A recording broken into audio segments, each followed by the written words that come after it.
Okay, so I want to do a video response to snestastic's recent question of, is the Wii U dying?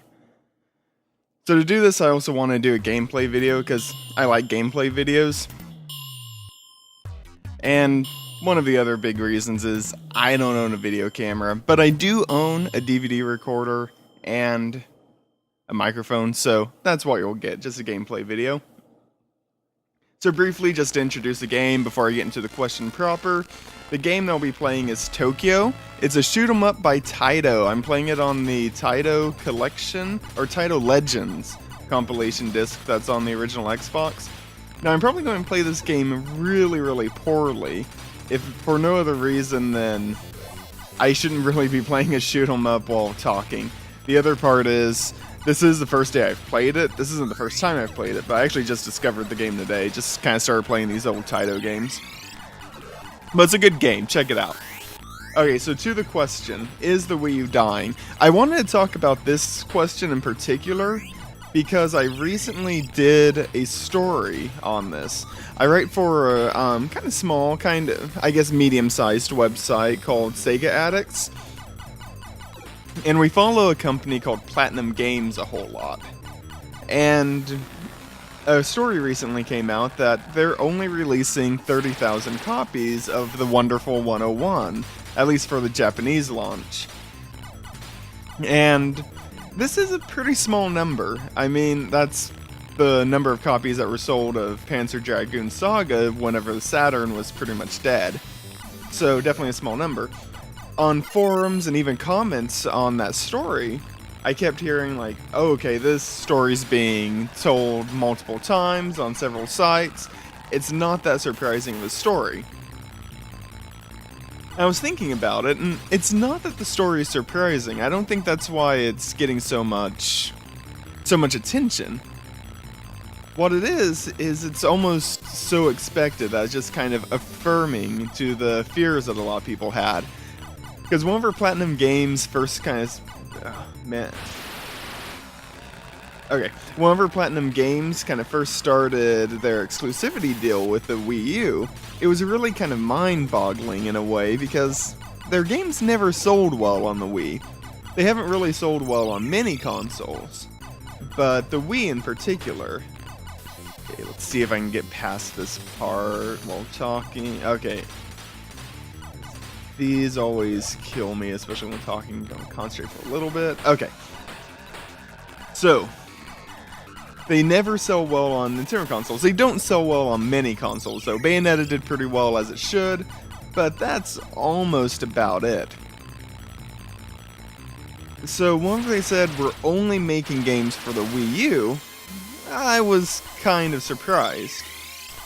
But I figured, hey, whenever a company says that we're only making games for this console, I tend to think they have some confidence in the console.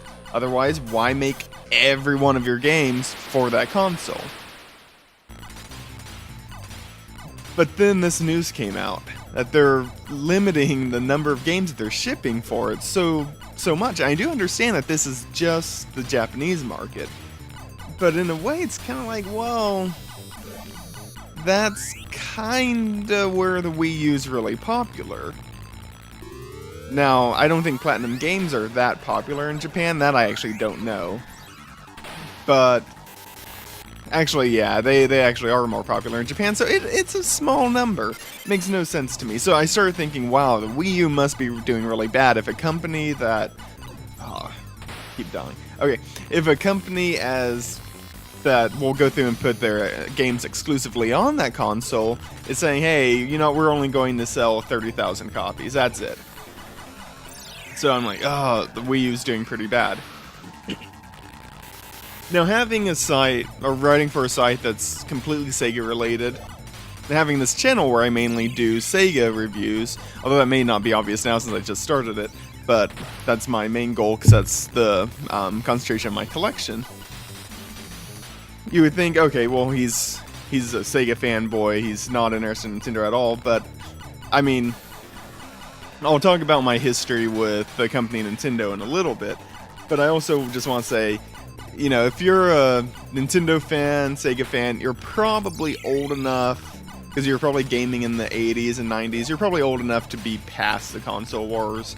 That's just kind of stupid. We're adults now. But I grew up a Nintendo fanboy, as most people did in the States. We had the NES, that was our system.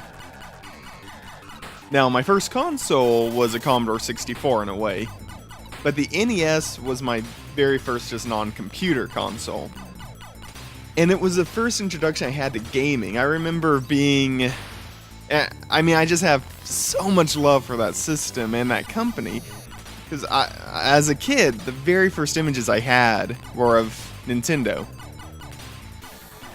I remember we were living in Anchorage, Alaska at that time, which is where I grew up for at least the early parts of my childhood.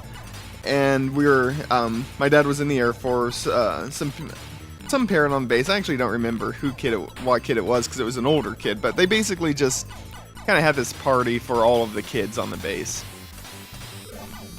And I think I'm gonna die pretty soon. Yeah. Okay. Funny music, actually. Okay, but they had a kind of get-together for all the kids. And we were all down in the basement and just kind of playing stuff. And I remember kind of leaving to kind of go play with the younger kids, the kids my age, but seeing the older kids huddled around the TV. I distinctly remember seeing Mario. And going back to my parents and being like, oh man, dying way too early. But going back to my parents and being like, oh, what's going on with this? And once my dad got back from wherever he was sent off to at that time, he's like, oh, I've got something for you. And he pulls out the Commodore 64. And that was our game system for a while, but then sometime probably around 93 or 94, because it was the top loader NES that I got. That was my very first console. Got the Super Nintendo a little bit after that. I mean, I grew up a Nintendo fan. But something Pete said, which I completely agree with, is that Nintendo has not been the same since the Super Nintendo.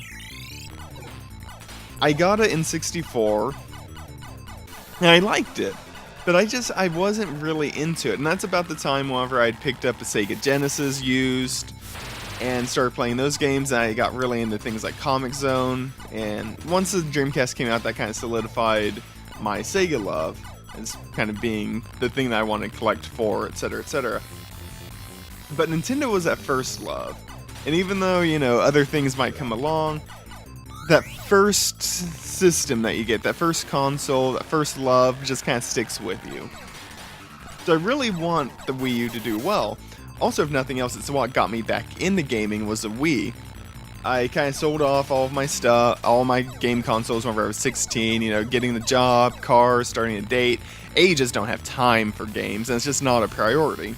It wasn't until I kind of started getting a job and kind of later in college, whenever, just life stress kind of came around, where I'm like, okay, I've got to get back into video games. I've got to have some kind of escape.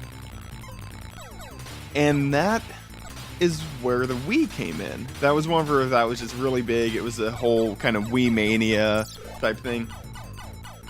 And I loved it. It got me back into gaming. I felt like I did when I was a kid, but it just didn't last.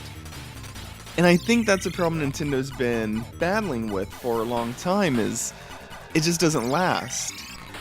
And that's where it really gets into me with answering the question. Now I've kind of gone through the backstory. I'm not going to say that the Wii U is dying, because I think it's already dead. The problem that it had is that it's never really been alive, and that's what we've been waiting for. We've been waiting for the Wii U to become alive. It was dead whenever it arrived. It was just an extension of the Wii U. It was the Wii. It was a Wii on life support. And we've just got to wait for it to become alive. Now, will it actually happen? All their games, like the new Donkey Kong game, it's Donkey Kong Returns. Just again, Super Mario Wii U is just New Super Mario Brothers. It's the same game. Most of these games that people are waiting for are games that they've already played. There's not much of a reason to buy a Wii U anymore. And that's why the Wii didn't really last with me. It's got a lot of good games, but they're all games that I've played before. So I guess my thing is the Wii U, it's already kind of dead, just waiting for it to come alive. And I don't think they need a new system. I don't think the console is a thing. Killing off the Wii U and starting fresh, I think would be bad. What they need are games. You keep the system. The system's fine, it's good hardware, but just actually get those games out. I'm afraid that the jump to HD Nintendo may not have known how much extra development time that took, and they're having problems with it, because I don't think they've ever had at least this much of a problem. Okay, and I'll just kind of finish my thoughts. They've never had this much of a problem before, so I'm afraid that's kind of the reason why. But if they get the games out, I think it would be fine, but I don't think they're going to be able to do that. Anyways, that's my response.